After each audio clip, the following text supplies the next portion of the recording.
All right, today we're talking about making progress in anything. What should you focus on when trying to make progress? There's kind of two directions that people take. On this first direction, this first path, we got people that say, well, you need to focus on what you don't have. Look at what you don't have, look at what you don't currently own and what you want, focus on that, move towards it constantly. And then on the other side, we got all the people that say, well, you need to focus on what you do have. Be grateful for all that you currently own, even if it's just the small things. Look at what you have, be grateful for it. Those are kind of the two directions.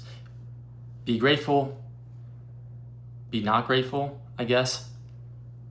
But when you're given both of these kind of bland and generic options and you apply them to your life, if you only apply one of them to your life, take only one side, then you will notice that you will make zero progress and you will fail miserably or fail and you will make progress inefficiently if you only apply one of them. Because on one side, we got all the people that say, well, you need to focus on what you don't have. But we also need to understand that the root of all suffering is desire. And if the root of all suffering is desire and you're constantly desiring new things and focusing on what you don't have, then you're going to infinitely be thinking about new things and you're going to consistently and constantly move the goalpost back more and more and you're going to continue to suffer even when you have all of these things. You could own the earth and you'll look over to the next planet and say, yo, Saturn, I'm coming for you next. Saturn's not the next planet.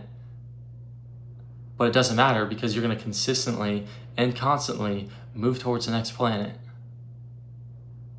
And you're going to try and take over the universe, which last time I checked, I don't think that's possible. And then on the other side, we got all the people that say, well, you need to focus on what you do have. Be grateful for everything that you do currently own. But when you only focus on what you do have, you start to become complacent. You start giving excuses as to why you aren't making a change in your life, even though it is so obvious that you need to make a change. And everyone around you sees this, and they're trying to tell you that. You probably even know that yourself. You probably know yourself that you need to make a change, but you're giving yourself the excuse of, hey, I don't need to change because I'm grateful for what I currently have. You put in zero effort and waste all your potential. Simply because of the fact you keep telling yourself, well, I'm just grateful for what I have.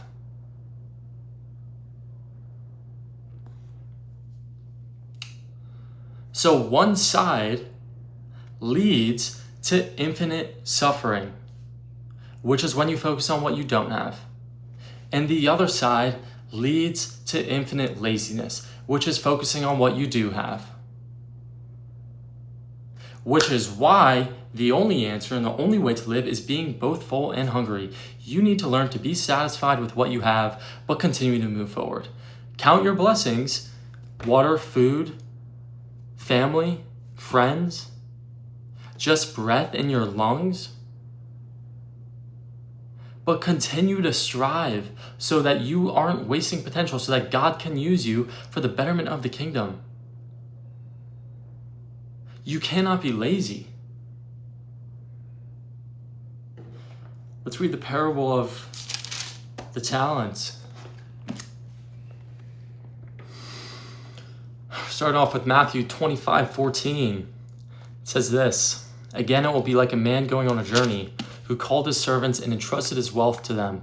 To one he gave 5 bags of gold, to another 2 bags, and to another 1 bag, each according to his ability. Then he went on his journey. The man who had received 5 bags of gold went at once and put his money to work and gained 5 bags more.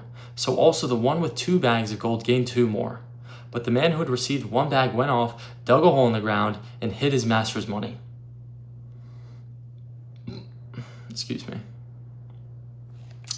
After a long time, the master of these servants returned and settled accounts with them. The man who had received 5 bags of gold brought the other 5. Master, he said, you entrusted me with 5 bags of gold. See, I've gained 5 more.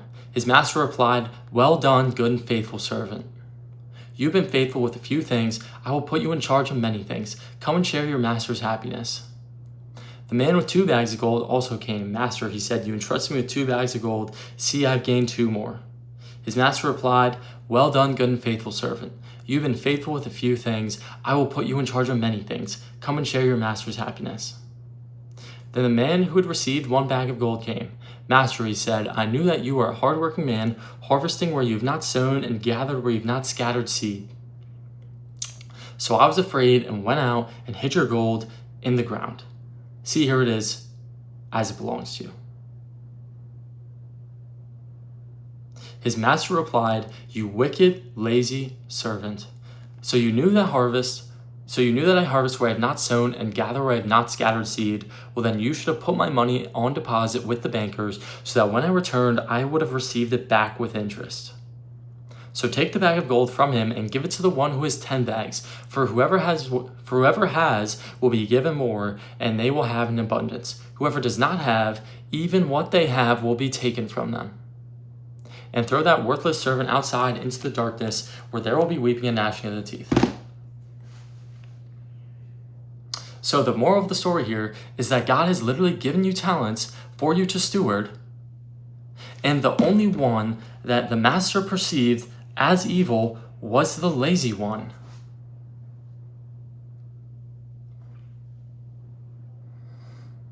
Now some of you might be thinking, well, Luke, you're saying the root of all suffering is desire. And if I desire to move towards something, why would I have to suffer for it? Why would I want to suffer for this thing? First off, suffering for the betterment of the kingdom, suffering for your maximum potential is well worth it because it also contains eternal glory. You suffer temporarily, you gain eternal glory. Where's the trade-off? And then this all comes down to whenever I see anyone that's lazy and they say something like this, it's just like, okay, do you actually believe then? Because I'm kind of confused, because here it's saying, well, don't be lazy and you'll gain eternal glory. Obviously, it's not just that simple, but that's one of the things. God has given you gifts and you're wasting it. And there's only a certain amount of time you have to use the gift.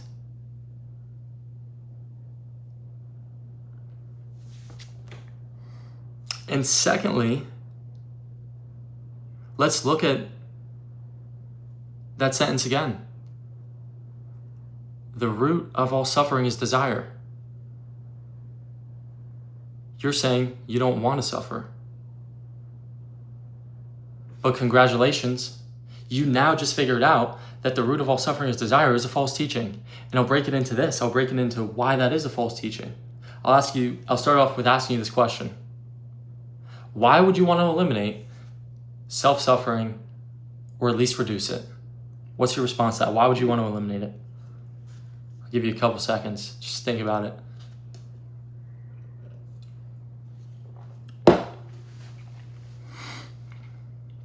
Your response probably was because you want to be comfortable or at ease 24/7. But if you want to be comfortable or at ease 24/7, then you would remove all character development, wisdom, knowledge, and you would just be boring. You'd be equivalent to a rock on the ground.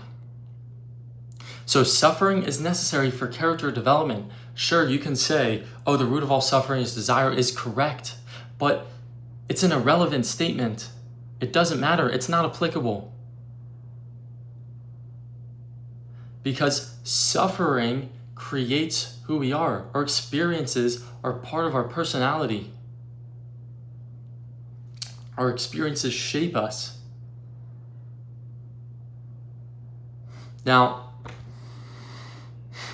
some of you might be asking and thinking, well, Luke, if our experiences shape us and we don't really have a lot of say in our experiences, and our experiences shape our belief in God, but we have no say in our experiences, then there is no telling, there is no personal decision on who gets to believe in God or not. Because our experiences are out of our control and our experiences determine our beliefs. And that just sounds unfair. It sounds like we don't get to determine what we actually believe in. It sounds like we aren't in control.